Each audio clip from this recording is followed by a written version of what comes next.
Vote শেষে মানুষদের কর্মে ফেরা, যানজটে স্থবির রাস্তাঘাট, যাত্রীদের চাপ দ্বিগুণ। শনিবার কর্মস্থল খোলা থাকায় শিল্পাঞ্চলের শ্রমিকদের ফিরতি চাপ বেশি। বিস্তারিত থাকছে গাজীপুর থেকে মোহাম্মদ মমিনুল ইসলামের প্রতিবেদনে। ত্রয়োদশ জাতীয় সংসদ নির্বাচনকে ঘিরে ভোট শেষে মানুষদের কর্মে ফেরা প্রায় স্থবির হয়ে পড়েছে। তীব্র যানজটে জনসাধারণের ভোগান্তি চরমে। সরজমিনে দেখা গেছে ঢাকা টাঙ্গাইল মহাসড়কের বর্তমান চিত্র অনেকটাই স্থবির। যানজটে নাকাল পথচারী সহ যাত্রীদের দুর্ভোগ চরমে।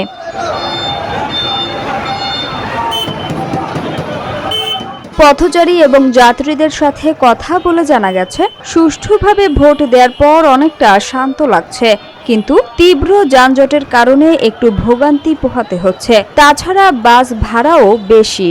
বর্তমান সরকার যদি এইদিকে নজর দেয় তাহলে আমাদের জন্য ভালো হয়।